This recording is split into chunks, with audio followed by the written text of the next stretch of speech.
Katie Crane from the Pilates Professional. I know you probably know this exercise really well, right? Reformer footwork. We give it to a lot of our clients and it's really a foundation of what we do every day. But don't you sometimes get those people who no matter what cues you give them, they cannot understand their neutral body position or good body position when you're teaching them this footwork, right? So maybe they're imprinting their back into the bed, maybe they're lifting their back too much, maybe their hip flexors are just constantly firing, or they're just slamming the bed out. Either way, it looks ugly and it's not enjoyable or successful for your client. So today I'm going to go through with you a couple of different ideas that you could use or different exercises you can use to improve your client's success rate when they're doing their reformer footwork. Now we all know that reformer footwork is all about hip disassociation, which basically means that the hips are staying steady or the torso is staying steady while the legs are moving independently, right?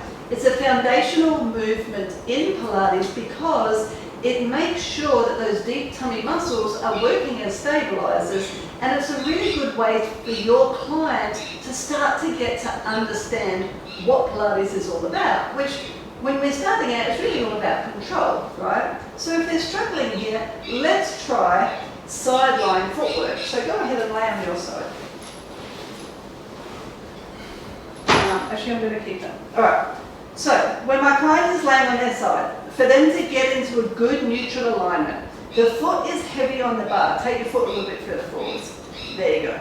In an ideal world, the heel is in line with the sits bones, but that's very, very difficult for people to start out with to really get good movement. So I've allowed Jamie's foot to go a little bit forwards, so his heel is about in line with the front of his hip.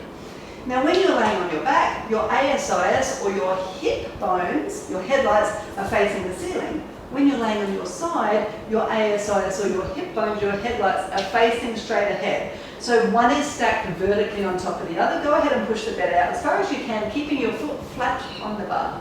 All the way, nice and long. Good. This is just the setup, right? Foot stays flat on the bar from the heel to the toes. Nothing lifts. You push on out. First you get this beautiful sense of traction.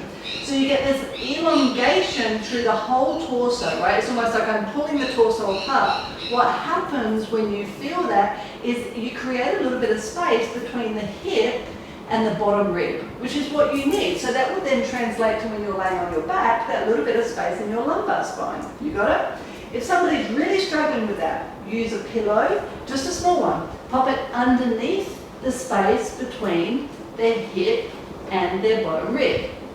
If somebody is pregnant, I do the same, and then eventually as they get bigger, I move the pillow forwards. Now, bend and straighten the knee, keeping pressure through the heel of the foot, same as if you're doing your heels on the bar, right? Your foot is flat, pressure through the heel of the foot to start with, pushing out, coming in. Now the hip is not moving. This is a good position for me to be able to hold. I've got my hands on the top of Jamie's hip, bending and straightening the knee just to there, and then push away. So this is how far you can go, or he can go, without losing that neutral body position. I don't want to see the hip rolling around the place. Headlights are facing forwards, right? You can do whatever you want with the foot. You know, you could do turn out, heels toes to the ceiling. You could do turn in. You could move the foot around on the bar. No problem, right?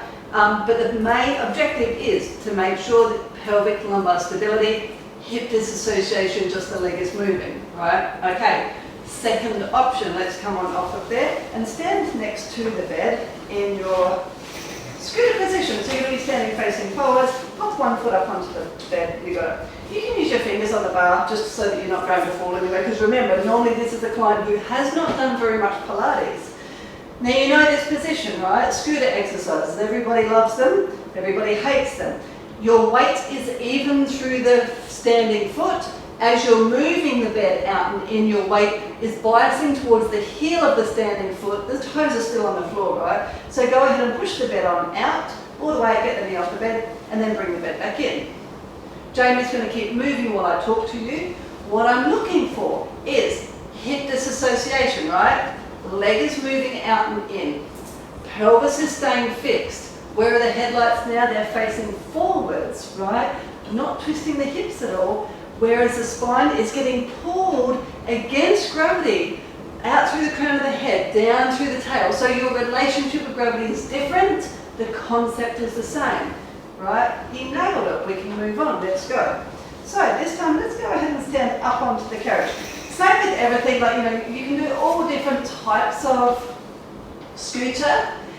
This exercise, I call jackrabbit. I know that there's plenty of different names for things. Pop your eye gaze down. Spine is long through the crown of the head, through the tail. Sits bones are wide, right? This is a great position for people to be if they're really struggling through the hip flexors. I know that Jamie is long through the hip flexors, but he's tight through the back end, right? So he can get into this position well, really crouch into his sits bones, keep those heavy heels of your hands on the bed, collarbones wide, a little bit of work through the shoulders, so if you go push the bed on out, and then bring the bed back in.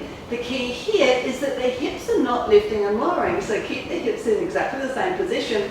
Now I know this is traditionally a little bit more an advanced exercise, right? But sometimes you need to change the exercise up with your client, because if they're not succeeding, no matter what you do with them, if you just keep trying the same thing, they're simply not going to get anywhere. So sometimes you need to jump forwards and then come back for them to find success in those foundational exercises, which is super important, because we know as Pilates teachers that it is those foundational exercises that will really open up the world of Pilates. So these are 3 strategies that you can use to find hip disassociation with your clients in the Pilates setting or using a reformer. Thanks for joining me. I'm Katie Crane, a Pilates professional.